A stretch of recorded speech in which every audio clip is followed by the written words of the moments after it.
Söyle Turna. Söyle güzelim. Hayvanları yemledin mi? Hayvanları yemlemişim. Yemlemişim Turnam. Kürünlere su doldurmuşam.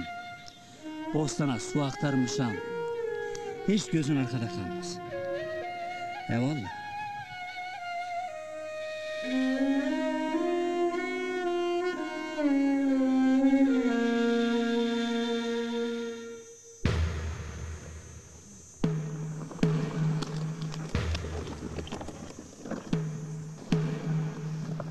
İyileşeceksin Turnam. Bir gün 100.000 yaşına geldiğimizde bu dağlara sırtımızı tarayacağız Turnam. Belki çocuklarımız olacak. Bizi çocuklarına anlatacaklar. Dayan Turnam, şimdi yaşama zamanı. Biz neler gördük Gezi'den. Bu dağlara mı yenilecek he? Biz bu dağlara ne yaptık ki? Ağaç diktik. Gölgesinde yatsın diye. Toprağı sulamadık mı? Yeşersin hayat bulsun diye. Hele şu dağı açtık mı? Yol kolaylaşır.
Esiri!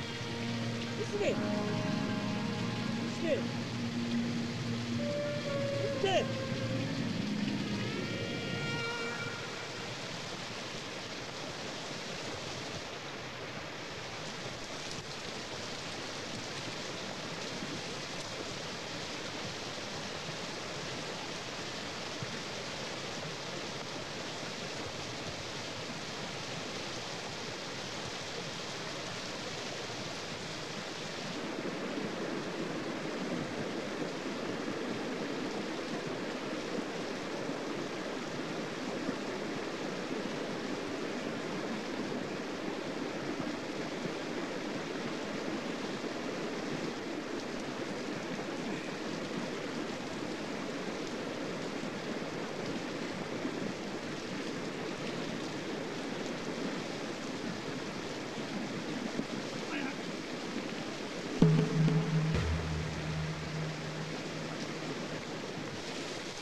sürelim.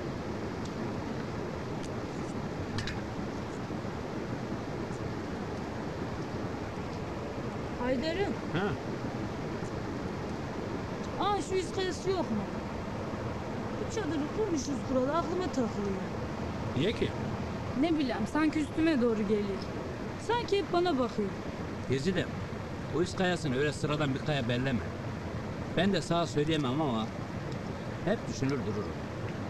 Hani o 7 Yaman kardeşler var ya, He. işte o kardeşlerden biri bu yatırda yatmak.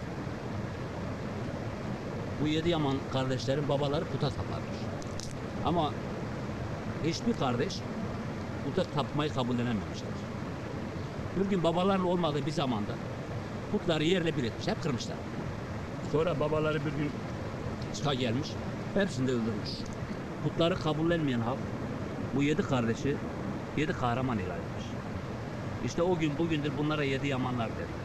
Hem bu kaya her yerden görülür.